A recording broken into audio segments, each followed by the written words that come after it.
Comment ne plus rougir? Le rougissement se traduit par une rougeur du visage, du cou, des oreilles.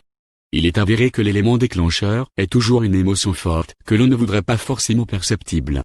C'est pourquoi il met mal à l'aise, car il rend remarquable un état d'âme personnel. Il nous rend saisissables. C'est pourquoi il est important d'avoir des astuces pour bloquer le phénomène ou en diminuer l'intensité. Pour agir, il faut en comprendre les mécanismes, celui psychologique et celui physiologique.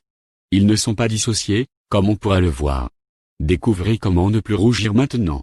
Le mécanisme psychologique de la rougeur.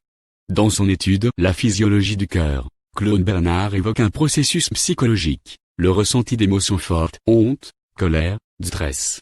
Le mécanisme physiologique.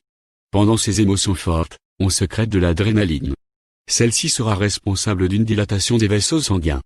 Cette arrivée subite de sang à 37 degrés Celsius sera visuellement perceptible par le rougissement. Ce processus émotionnel est donc automatique et né parce que fortement impulsé par le stress.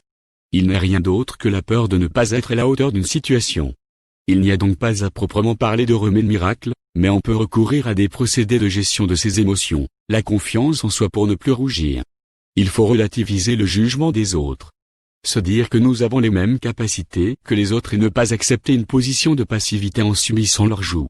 Il faut sans cesse se dire que les autres ont peur eux aussi du regard que je peux porter sur eux, je juge moi aussi. Si on est sujet à des complexes physiques, avoir en tête que même les personnes qui dominent dans les concours de beauté sont parfois fustigées, tout comme les présidents qui ont leurs opposants.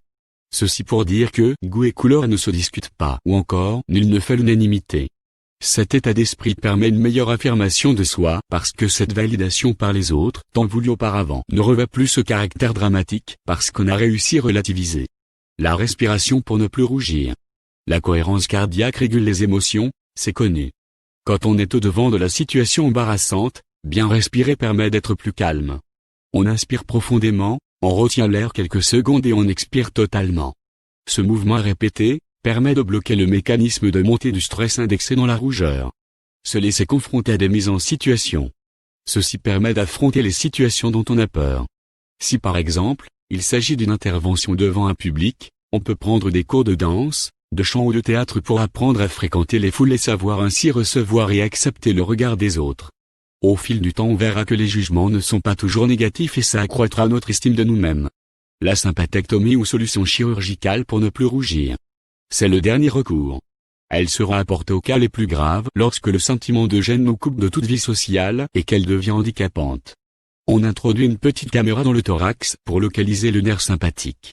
Celui-ci est ensuite pincé ou sectionné. Ceci aura pour résultat une grande diminution des rougeurs, mais les effets secondaires tels qu'une modification du rythme cardiaque sont importants. La rougeur, on peut le voir, est due à une émotivité exacerbée. Le processus de gestion du rougissement sera toujours centré sur l'apprentissage de la maîtrise des émotions. Ceci en s'exhortant au calme, en relativisant l'opinion extérieure, et en ayant une bonne estime de soi-même.